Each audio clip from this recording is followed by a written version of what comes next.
질병에서 구원받음을 감사하는 시를 우리가 살펴봅니다. 사람이 일이 잘 되고 그럴 때는 교만할 수가 있습니다. 그런데 그 교만은 패망의 선봉이기 때문에 당연히 그것으로 인하여 어려움이 다가오기 마련이고,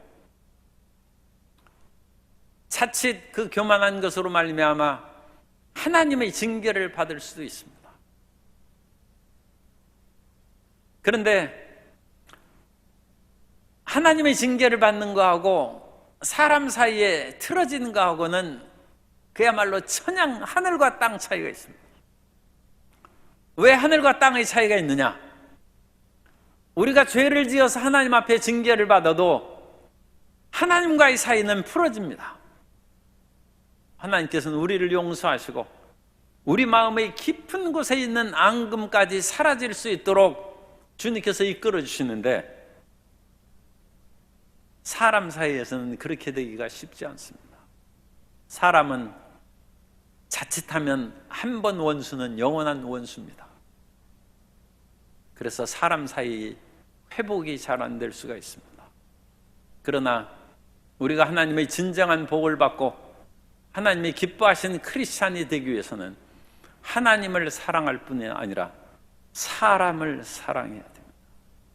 그것이 예수님께서 가르친 중요한 두 계명일 뿐만 아니라 우리의 신앙을 온전하게 하는 것입니다. 오늘 시편 30편에서는 이 시인이 좀 교만한 것 같습니다. 그리고 이 시편 30편을 구체적인 사건에 연관시키는 사람은 다윗의 인구조사 사건에 연관을 시켜서 이 시편 30편을 해석합니다. 사무엘하 24장에 보면 다윗의 인구조사 이야기가 나오는데, 요압 장군 보고 인구조사를 하니까 요압이 처음에 반대했습니다. 아니, 왕의 지엄한 명령을 장군이 반대하고 명령을 수행해야 될 실무자가 이것은 합당하지 않다고 하는 것은 그건 이례적인 것이고 사실 심각한 문제입니다. 그런데 다윗 왕이 재촉하고 재촉해서 인구조사를 하는데, 그것은 인구조사를 통하여 군사력의 강함을 알고 또 그것을 통하여 얼마나 많은 그런 세금을 거둘 수 있는지, 그것을 인하여 스스로 교만에 빠지는 죄가 그 뒤에 숨어 있었다. 그래서 하나님께서 다윗을 징계하시고 그것으로 말미암아 수많은 백성들이 죽었을 뿐만 아니라 다윗도 굉장한 마음의 상처를 받았어요. 다윗은 하나님께 절대 충성하는 사람인데, 다윗이 왕을 하다가 어쩌다가 자기 나라의 백성들이 많아지고 국력이 강성해짐으로 말미암아 사람을 의지하는 그런 잘못에 빠지고 군사력에 의지하는 죄에 빠지고 나라가 부강한 것이 내가 잘한 것이 아닌가 하는 그런 교만에 빠진 것을 다윗이 통렬하게 깨닫고 그것으로 말미암아 아마 심각한 마음의 고통과 어떤 면으로는 병에 걸렸을 수도 있습니다. 그리고 그 질병에서 부르짖어 하나님 앞에 기도함으로 말미암아 하나님의 용서함을 받고 내가 영원토록 하나님의 인자하심을 감사하며 살겠다, 그렇게 마무리를 짓는 것이 시편 30편입니다. 처음에 1절부터 3절까지는 다윗이 죽음의 위험에서 구원받은 것을 감사하는 그런 내용이 기록되어 있습니다. 그래서 이 배경에는 이 시인이 깊은 구덩이에 빠졌어요. 오늘 우리가 찬양한 것처럼 깊은 수렁에 빠졌어요. 그런데 이 수렁에 빠진 것을 보고 다윗의 대적들은 기뻐한다는 것입니다. 우리에게는 항상 원수들이 있기 마련인데, 나를 끌어내사 내 원수로 하여금 나로 말미암아 기뻐하지 못하게 하심이니이다. 우리가 넘어질 때 안타깝게 여기는 사람도 있지만 우리가 실족할 때 기뻐하는 사람도 있습니다. 그것은 우리가 잘못 행했기 때문에 그 사람의 미움을 샀을 수도 있고, 그 우리 대적이 너무 시기심과 질투심이 강해서 우리가 정말로 무지한 사람인데도 불구하고 우리의 잘못되는 것을 그 원수들이 기뻐할 수가 있다는 것입니다.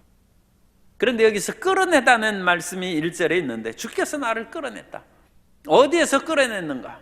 그것을 쭉 읽어보면 3절에 그 끌어낸 것이 나타나 있습니다.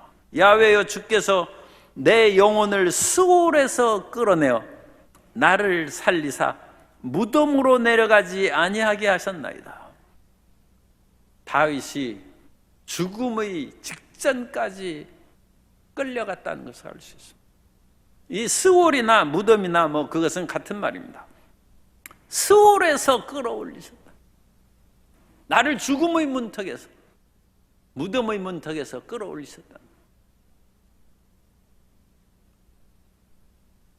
다윗의 심적 고통과 또 육체적인 질병이 얼마나 극심했는가를 우리가 볼 수 있는데, 하나님은 우리가 아무리 어렵고 힘든 상황에 빠진다 할지라도 우리를 건지시고 살려내실 수 있습니다.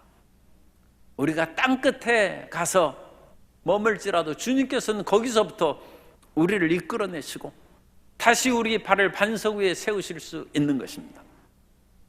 그런데 이것이 어떤 면으로는 하나님, 우리가 비록 좀 죄를 지었고 교만했을지라도 이런 정도로 죽을 지경까지 우리를 놔두시면 되겠습니까? 하는 마음의 의구심, 좀 나쁘게 얘기하면 그런 원망 불평이 생길 수 있는데, 그건 그렇지 않습니다. 왜냐하면 오늘날 그 사람들이 병에 걸려가지고 그런 수술을 할 때, 좋은 얘기는 아닙니다만, 암을 수술한다고 할 때 암이 있는 그것만 딱 잘라내는 것이 아니라 그 옆에 있는 부분까지 그것을 제거해 버리는 거예요. 그래서 결코 뿌리를 내리지 못하도록 그 모든 것을 안심할 수 있도록 그것을 완전히 제거해 버립니다. 사람 사이에 화해가 이루어지지 않냐고, 서로 간에 갈등과 싸움은 인생이 수없이 싸우면서 하는 것인데, 그 싸움이 있을 때 어릴 때는 그런 앙금이 털어버리고 용서하고 화해가 되는데, 나이가 들어서 서로 싸우거나 의견이 충돌되면 끝끝내 그걸 원수로 대하는 것은 뿌리를 한 뽑아서 그래요.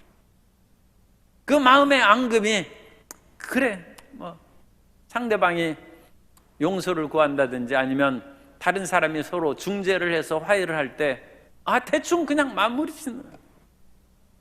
그런데 대충 마무리 지으면 그 다음부터 서로 인사는 하고 악수는 할지라도 더 이상 교제는 안 이루어집니다.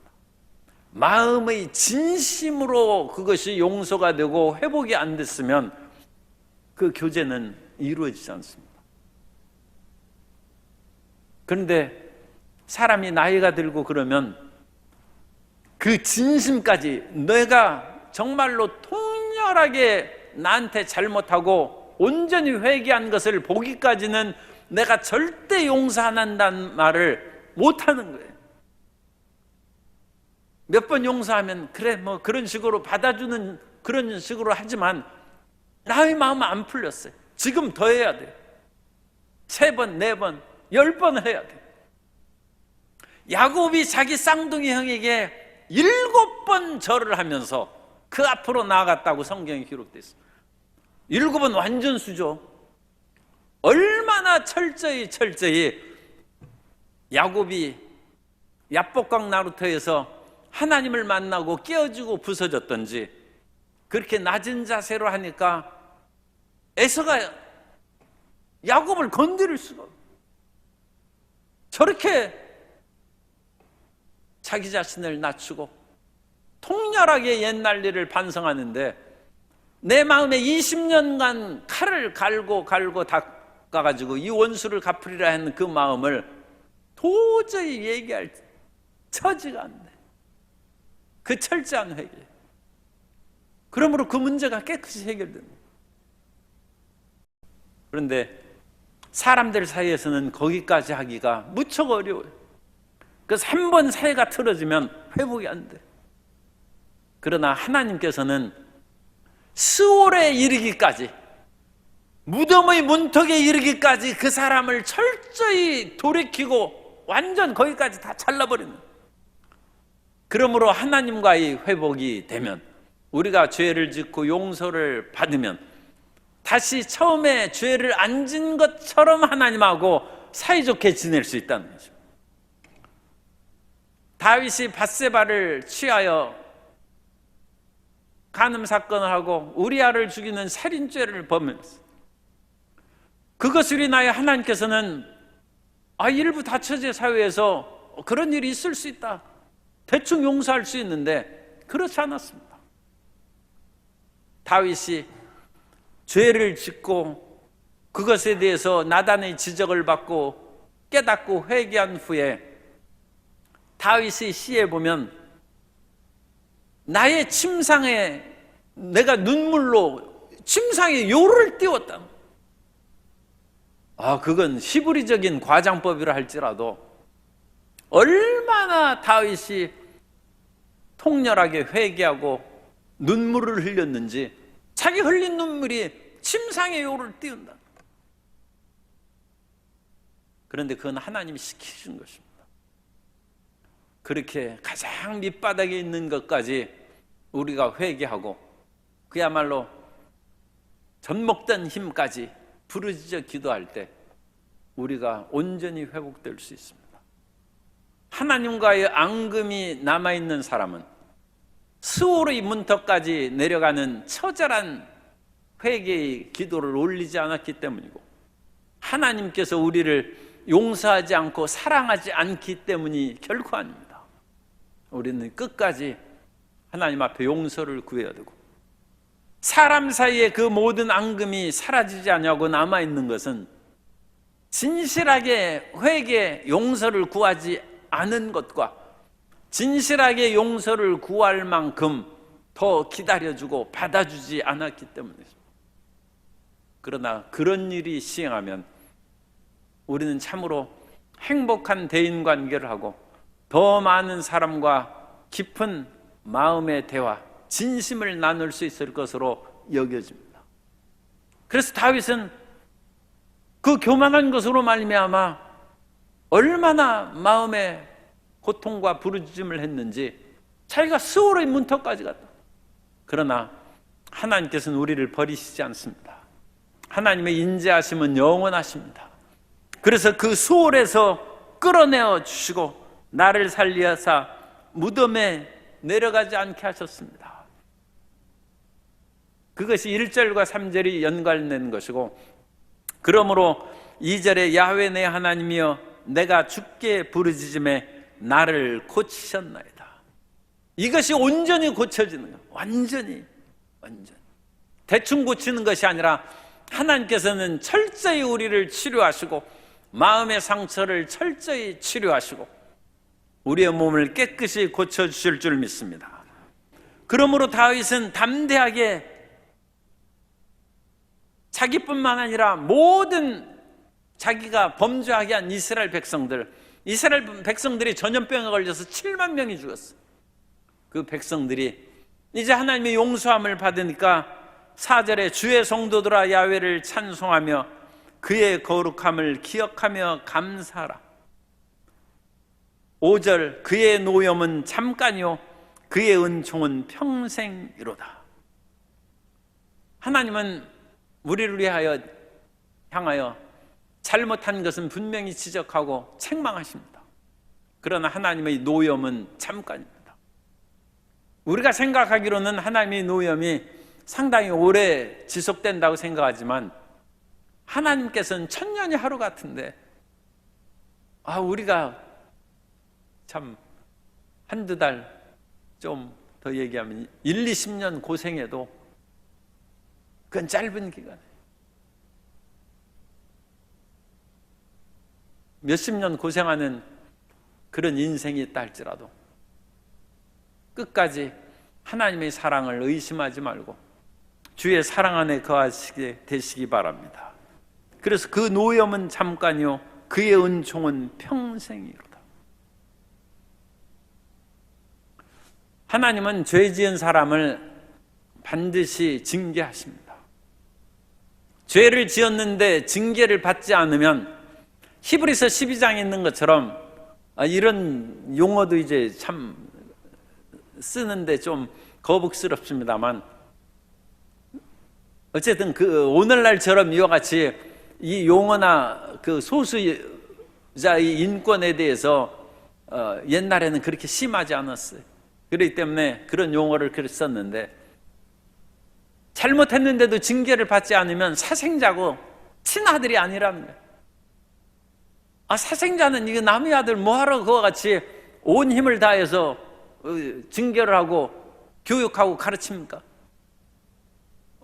그거 그냥 남의 자식이니까 자기 죄로 말미암아 자기 스스로 벌을 받고 그렇게 살아도 그냥 놔둔다.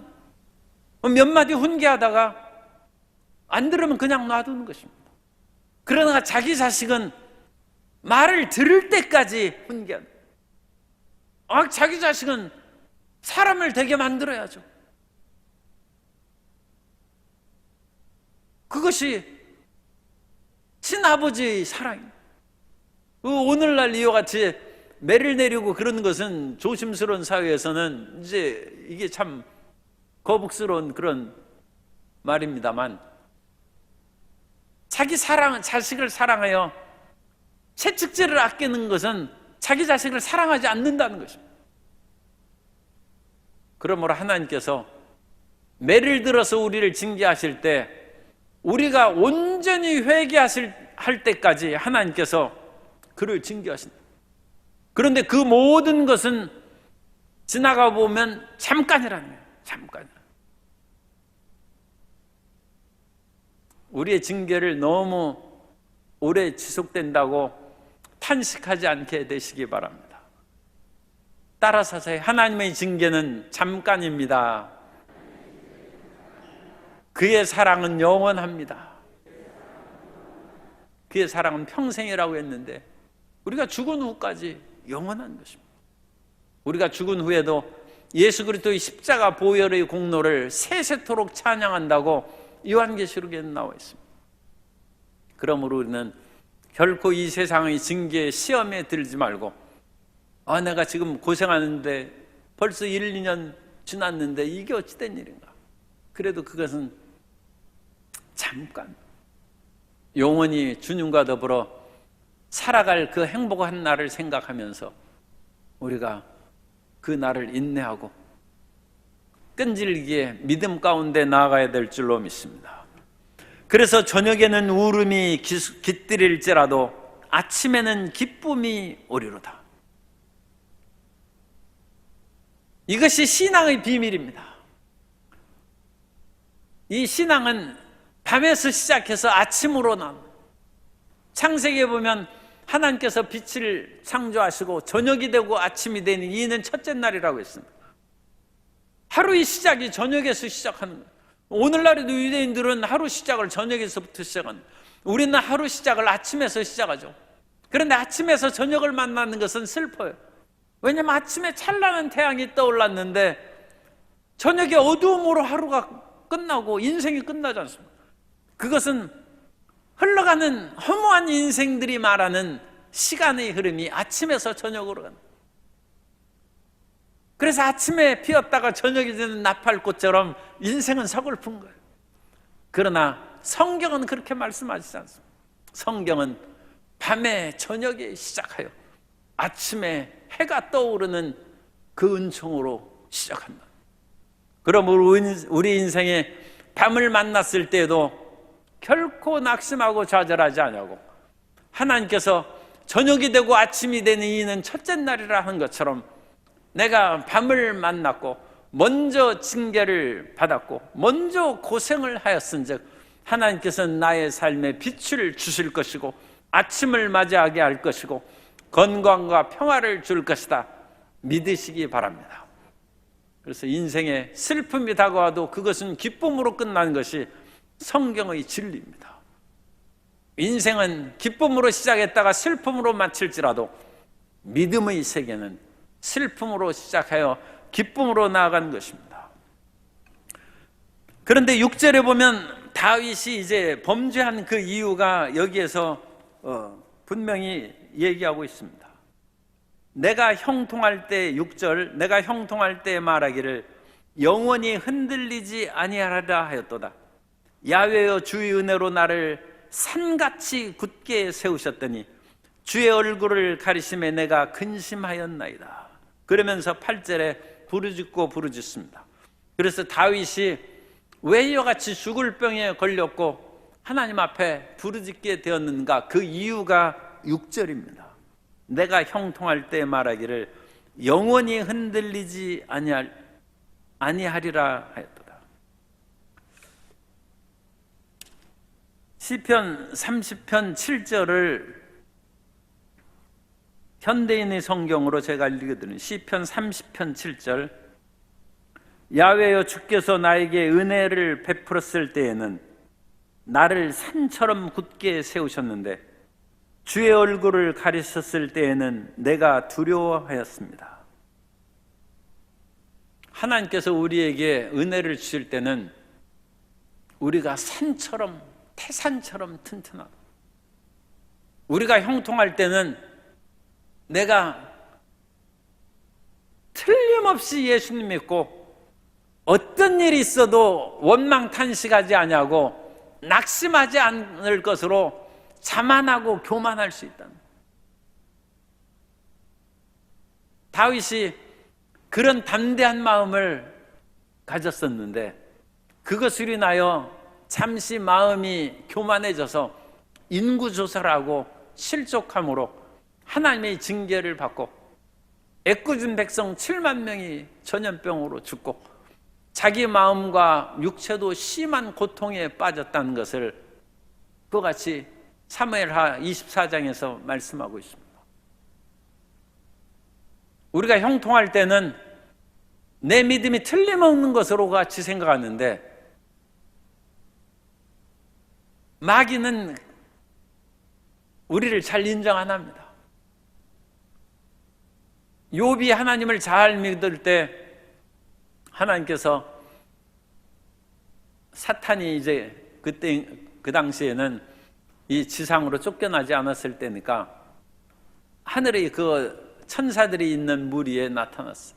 그러자 하나님께서 내가 어디를 갔다 왔느냐? 그래서 세상을 두루 다니면서 보고 왔습니다. 내 종 욥을 유의하여 보았느냐? 그처럼 순전하고 정직하여 악에 떠난 사람이 없다. 그러자 사탄이 대뜸 반문합니다. 하나님께서 욥을 형통하게 해주셨기 때문에 욥이 하나님 믿는 거 아닙니까? 지금 6절의 말씀 그거예요. 형통할 때 나는 흔들리지 않는다. 그런데 사탄은 저 사람이 지금 교회 잘 다니고 열심히 믿는 것은 하나님께서 그 산울타리가 되어서 그를 도와주고 지켜주고 보살펴줬기 때문이지 하나님께서 그거 뺐으면 당장 하나님 아마 원망하고 욕하고 달려들 것입니다. 욥기 1장 9절 이하에 보면 사탄이 야훼께 대답하여 이르되 욥이 어찌 까닭 없이 하나님을 경외하리이까? 주께서 그와 그의 집과 그의 모든 소유물을 울타리로 두르심 때문이 아니니까? 주께서 그의 손으로 하는 바를 복되게 하사 그의 소유물이 땅에 넘치게 하셨음이니이다. 이제 주의 손을 펴서 그의 모든 소유물을 치소서. 그리하시면 틀림없이 주를 향하여 욕하지 않겠나이까? 사탄은 인간이 형통할 때 믿는 것은 인정 안 하는. 저 사람 지금 하나님이 잘 되게 건강 주시고 물질 주시고 온갖 그런 거 돌보아 주시니까 하나님 잘 믿는 것이지, 하나님 그거 뺏어가 보십시오. 저 사람 하나님 믿겠습니까? 당장 욕하고 달려들 것입니다. 그런데 욥을 통하여 하나님의 승리가 나타나는 것이죠. 그래서 사탄이 욥의 재산을 다 뺏었어. 자식들이 다 죽었어요. 그럼 하나님 믿기 어렵죠. 재산이 없어졌어도 하나님 믿기 어려운데, 가난해지면 교회에 나오기 부끄러워서 못 나오는 사람들이 적지 않을 것입니다. 몸이 아파도 부끄러워서 교회를 못 나와요. 그리고 자식들이 참 우리 성도님들을 하는 얘기가 아니라 그냥 일반적으로, 만일 그 하나님 잘 믿던 사람에게 자녀가 10명 있었는데 다 죽었다면 교회에서 아마 그 사람 손가락질하고 저 사람 저주받은 사람이라고 할지 모릅니다. 그 사람 교회 다니겠습니까? 욥이 그런 처죠. 욥이 하나님 믿겠습니까? 그런데 욥이 그런 일을 당하고도 하나님을 경외하고, 결국은 사탄이 정수리부터 발바닥까지 쳐서 악성 종기가 나가지고 그야말로 질그릇 조각으로 자기 몸을 긁고 있는데, 욥의 아내가 너무 기가 막히니까 하나님을 욕하고 죽으라고 그랬어요. 그런데도 욥이 하나님을 경외하고 한마디 말로 하나님을 원망탄식하지 않았다. 그러므로 형통할 때뿐만 아니라 처절한 삶의 바닥에서도 하나님은 찬송받으실 하나님이시라. 하나님은 영원히 인자하신 하나님이시다. 마귀가 진 것이요. 그런데 다윗도 여기에서 실패했어요. 자기가 형통하고 대제국을 일으키고 왕이 되었을 때 인구조사람으로 교만에 빠지고 그것으로 말미암아 심한 어려움에 빠진 것입니다. 느부갓네살 왕이 어느 날 꿈을 꾸니까 커다란 나무가 쇠사슬로 묶이고 베어졌어요. 너무 흉악한 꿈이었기 때문에 그 해몽을 다니엘에게 들으니까 그 큰 나무는 왕인데 왕이 베어져서 쇠사슬로 묶일 것입니다. 느부갓네살이 묻습니다. 내가 어찌하면 좋겠느냐? 혹시라도 왕이 억울한 사람들을 다 풀어주고 가난한 사람들에게 구제를 하면 하나님이 혹시 용서할지 모르겠습니다. 그런데 느부갓네살이 그 말을 듣고 그대로 실천 안 하고 그대로 있다가 시간이 지났어요. 그래가지고 12개월이 지난 후에 그 느부갓네살이 정신이 이상되어서 짐승처럼 이제 풀을 뜯어먹고 쓰러지는 그와 같은 일이 생기게 됐습니다.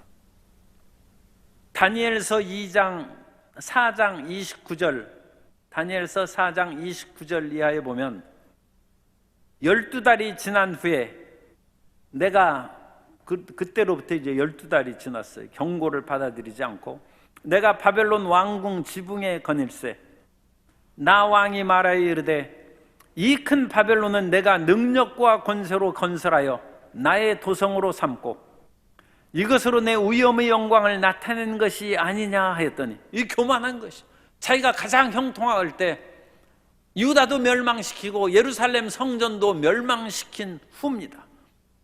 그러면서 모든 속국에서 가져온 재물로 이 큰 바벨론 도성을 세운 것이 내 실력이 아니냐 하였더니, 이 말이 아직도 나 왕의 입에 있을 때 하늘에서 소리가 내려 이르되 느부갓네살 왕아 내게 말하노니 나라의 왕위가 내게서 떠났느니라. 내가 사람에게서 쫓겨나서 들짐승과 함께 살면서 소처럼 풀을 먹을 것이요 이와 같이 7대를 지내서 지극히 높으신 이가 사람의 나라를 다스리시며 자기의 뜻대로 그것을 누구에게든지 주시는 줄을 알기까지 이르리라 하더라. 그래서 느부갓네살이 정신 이상이 걸리고 모든 것을 박탈당하는 7년을 보냈다. 우리 마음 가운데 교만함이 없어야 되고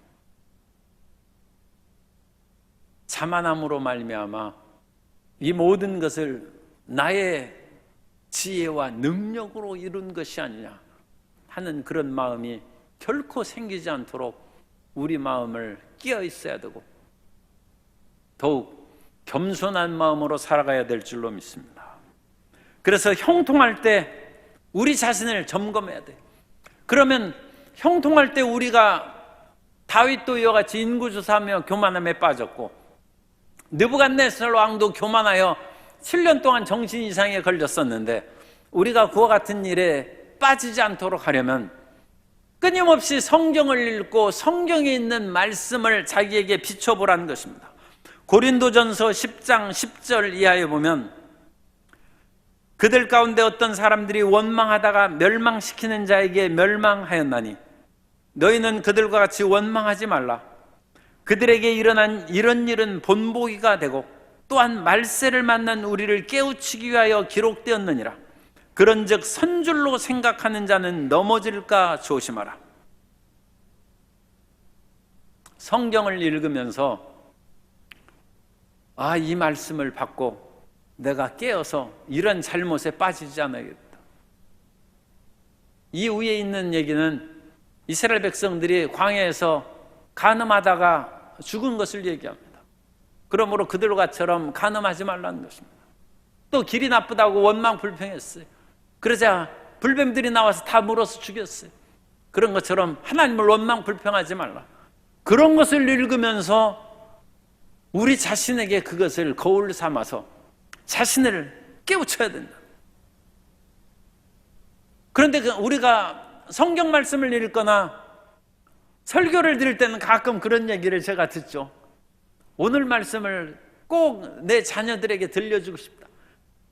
자녀들에게 들려주는 것은 두 번째고 자기 자신에게 마음이 내가 이 말씀을 듣고 나 자신을 돌이켜야 되겠다 생각하지 않으면 그건 은혜 받은 게 아닙니다. 나의 남편에게 이것을 들려줘야 되겠다. 성경 말씀을 읽으면서 이거 내가 아내에게 꼭 얘기해 줘야 되겠다. 그건 남의 성경이 있는 거예요. 그건 자기에게 조금도 도움이 안 돼. 자기 자신을 비추는 거울이 성경이라고 했지 남을 비추는 것이 성경입니까? 우리 성경 공부를 그러니까 제대로 하고 성경을 제대로 읽어야 돼요. 성경 말씀을 통하여 자기 자신을 반성하고 비추어 보면 다윗과 같은 죄에 빠지지 않게 될 줄로 믿습니다. 그걸 자기에게 적용시켜야죠. 다윗과 같은 훌륭한 사람도 그와 같은 실수를 저질렀어요. 그런데 우리가 다윗보다 더 훌륭하게 그런 죄에 빠지지 않으려면 그 다윗이 성경 본문을 읽으면서 내가 지금 모든 것이 형통하고 잘 됐는데 다윗과 같이 그것을 인하여 인구조사를 하고 나의 실력과 내가 만들어 놓은 이 놀라운 업적을 내가 한번 평가하고 내가 살펴봐야 되겠다. 그런 교만함이 들어오지 않게 하여 주옵소서. 그렇게 기도해야 될 줄로 믿습니다. 그러면 우리는 주님 나라 갈 때까지 결코 질병에 걸리지 아니하고 어떤 그런 심한 삶의 난관에 부딪히지 아니하고 평탄하고 행복하고 승리하면서 영원토록 살아가게 될 줄로 믿습니다. 하나님이 채찍하고 교훈할 것이 없는데 일부러 인생을 고통 속에 빠뜨릴 까닭이 없어. 그러므로 우리는 성경에 그렇게 돼 있어요. 내가 위에만 있고 아래에 내려가지 않는다. 그래서 그 말씀을 읽으면서 제가 상당히 고민했어요. 인생에 달도 차면 기우는데 어찌 위에만 있겠습니까? 아니 제가 마음속으로 하나님 어찌 우애만 있겠습니까? 그런데 성경은 1.1핵도 변함없는 하나님의 말씀입니다. 우리가 항상 위에만 있을 수 있어요. 아래 내려가지 않습니다. 그것은 성경을 읽으면서 다윗과 같은 교만에 빠지지 않고 느부갓네살 같은 교만에 빠지지 않냐고, 성경에 있는 죄를 짓고 불법을 행하는 사람을 자기 자신의 거울로 삼아서 그런 죄에 빠지지 않는데 하나님이 어찌 우리를 고통 가운데 빠뜨리겠습니까? 그런데 빠지지 않으면서 유일하게 고난당한 사람은 저는 욥 한 사람이다. 그래서 욥은 의인의 고난이죠. 의인의. 너무 의롭기 때문에 하나님께서 이 의인을 통해서 이 세상의 어떤 조건에 상관없이 하나님을 경외하는 사람이 있다는 것을 보여줘야 될 거 아니에요. 그래서 욥기가 있어야 될 거 아니에요. 그리고 욥기를 기록하기 위해서 욥은 일부러 고생시킨 거예요. 그것 이외에는 우리는 위에만 있고 아래 내려가지 않냐고, 질병의 고통 지나가지 않냐고, 평생 건강하게 사시는 믿음의 사람들이 있습니다. 그러니까 우리 성도님들은 이와 같이 항상 건강하고 위에만 있고 아래 내려가지 않는 축복을 받게 되시기를 주님 이름으로 축복합니다. 그러면 이제는 그것은 우리의 그런 비전이고 이상이고, 우리가 자칫 교만해가지고 이와 같이 어려움에 빠졌을 때 어떻게 하면 되느냐? 사무엘하 24장에 보면 다윗이 통렬하게 회개하면서 하나님 앞에 나와 제단을 쌓고 부르짖어 기도했어요. 우리가 어려움에 빠졌을 때 성도 여러분, 3일 그 작정 기도하고 5일 우리 교구에서 교구 작정 예배 드리는 것이 그냥 우리 교회가 만든 것이 아니에요.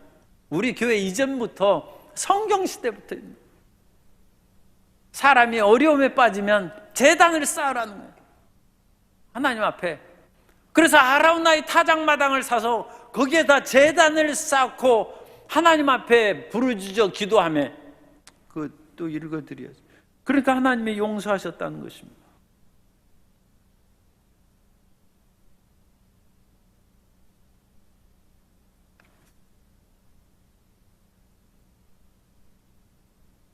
사무엘하 24장 24절, 사무엘하 24장 24절 이하에 보면 왕이 아라우나에게 이르되 그렇지 아니하다. 내가 값을 주고 내게서 살이라. 값없이는 내 하나님 야훼께 번제를 드리지 아니하리라 하고, 다윗이 은 50세겔로 타작마당과 소를 사고 그곳에서 야훼를 위하여 제단을 쌓고 번제와 화목제를 드렸더니 이에 야훼께서 그 땅을 위한 기도를 들으시매 이스라엘에게 내리시는 재앙이 그쳤더라. 그래서 이 전염병으로 7만 명이 죽는 재앙이 그치고 다윗도 죽을 질병에서 그야말로 사망의 수월의 그 지경까지 빠져나가는 것에서 하나님께서 끌어올리셨다. 따라서 우리를 끌어올리는 것은 예배 드리는 것입니다. 작정 예배 드리는 것입니다. 부르짖어 기도하는 것입니다. 끌어올리는 것이 예레미야에도 있는데, 예레미야가 시드기야 왕 시절에 예언을 하면서 왕이시여, 지금 적군이 시시각각으로 쳐들어오는데, 바벨론 군대가 쳐들어오는데 바벨론 군대 막을 생각하지 말고 가서 항복하십시오. 그러면 왕이 살 것이요, 이 나라가 보존될 것입니다. 이 나라가 보존된다는 얘기는 더 구체적으로 좁게 얘기하면 예루살렘 성전이 무너지지 않을 것이고 예배드릴 수 있을 것입니다. 비록 이 땅에 죄악이 만연함으로 말미암아 느부갓네살의 지배를 받는 것은, 바벨론의 지배를 받는 것은 어쩔 수 없어. 잘못한 것에 책망을 받아야죠. 그러나 왕이 항복하면, 왕이 죽거나 모든 것이 파멸되지는 않을 것으로 하나님께서 그만큼 감해 주신다. 그런데 그 말을 듣고 성도 여러분, 오늘날 우리 지금 다른 나라하고 이렇게 싸우는데, 특히 동쪽에 있는 나라하고 싸우는데 그 말 했다가는 당장 그 붙잡아다가 살려두겠어요. 이거 매국노죠. 그래가지고 예레미야를 구덩이에 가두었어요. 구덩이에 밧줄로 가두었어요. 그리고 거기는 물은 없는데 진창이에요. 그리고 그 당시 성 안에도 이미 적군이 포위를 좁혀오기 때문에 굶어 죽는 사람이 수탁이 있어요. 예레미야 거기에서 굶어 죽을 뻔. 그런데 시드기야 왕의 내시가 예레미야가 구덩이에 빠졌으니까 그를 건져주자고 얘기합니다. 그래서 예레미야가 그 구덩이에서, 이 구덩이가 상당히 깊었나 봐요.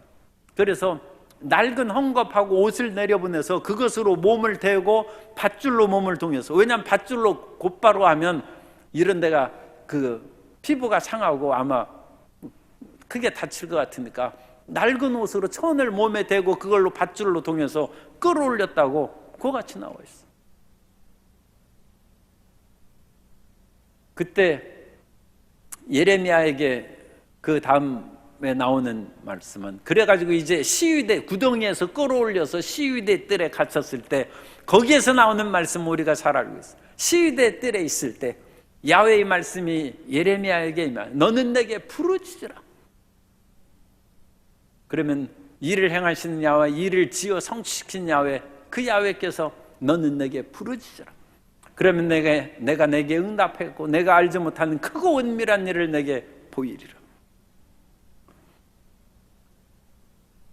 질병의 구덩이에서, 죽음의 구덩이에서, 삶의 낭패의 구덩이에서 끌어올려 회복되는 길은 예배드리는 것입니다. 부르짖는 것입니다. 오늘은 이 두 가지. 예배 잘 드리면 하나님이 응답하십니다. 짐승의 번제를 드림과 같이 나 자신을 태워드리는 그런 온 혼신의 힘을 다해서 드리는 예배를 드리고, 하나님이 지켜보시는 줄 믿으시죠? 하나님이 보고 계십니다. 조금 졸고 그래도 하나님이 너무 낮에 피곤하니까 하나님이 그 정도는 용서하시죠. 그런데 참 노골적으로 얘기해서 딴짓하면 그건 용서 없어요. 너무 지치고 피곤해서 조는 것은 하나님 보면 얼마나 더 긍휼히 여기시겠어요.